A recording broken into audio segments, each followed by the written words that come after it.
to wannan hadisin na Jabir bin Abdullah al-Ansari zai fito mana da ƙararra hadisan can na kogon Hira matse annabi sumar da shi sau 3 firgicewarsa zuwansa gurin Waraka ibn Nawfal zakallahu khairan da fatawagun Waraka bin Nawfal ya kwantar mai da hankali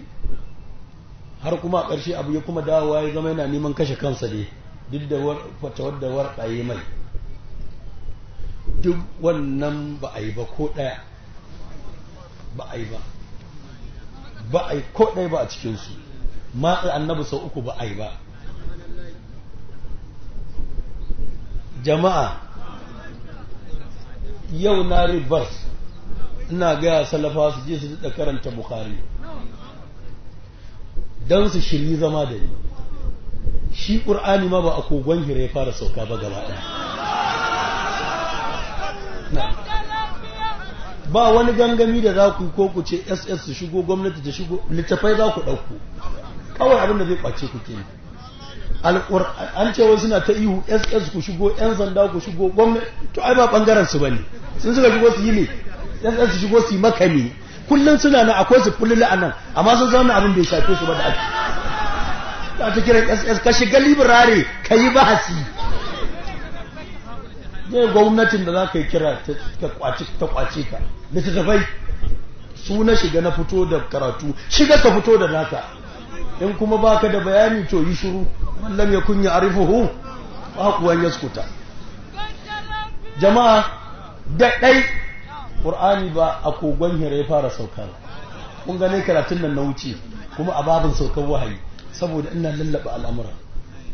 amma suka motsa ni na yi wurbas ga kuma na gigibu muku kogon Hira na amma bangu ne kuma annabi ya yi halwa a ciki kuma wahayi ya sassauka a cikinsa amma tarihin da ya shahara a duniyar musulunci cewa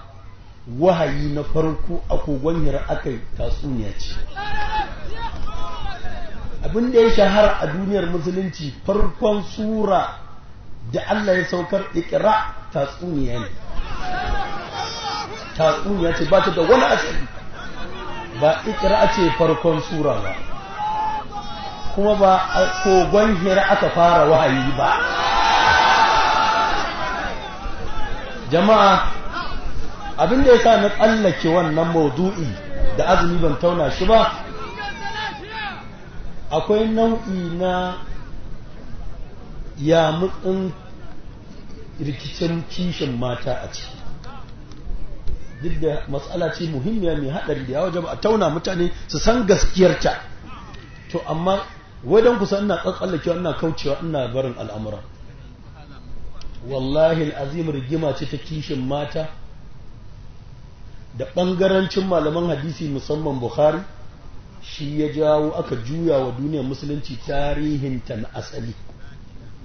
wacce sura ta fara sauka aka canja a ina ta fara sauka aka canja ya kuma ta sauka aka kirkiri tarihi aka canja na hakika duk dalilin shi ne wahayi na farko sura ta farko a ɗakin na Khadija ta sauka shi kenan abin da ya jawo duk wannan abin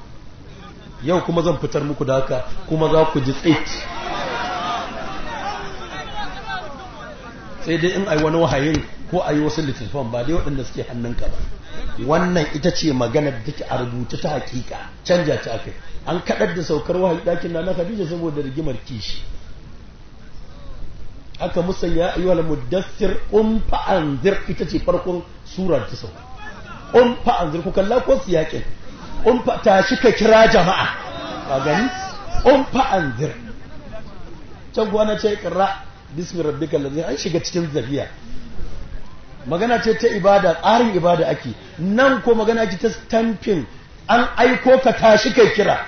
fa anzir ita ce aya ta biyu ayi al-mudaththir ita ce wahayi na farko aya ta farko ta sauka ga ma'aikin Allah mudaththir fa anzir a ɗakin na Khadija kuma ga karatu zan fito muku da shi a koma kowa ya duba ya gani na tsallake da amma tunda yanzu dama na ce sun yi saurin shiru ni kuma motsin da ke san su tunda sun motsa bari in daɗa motsa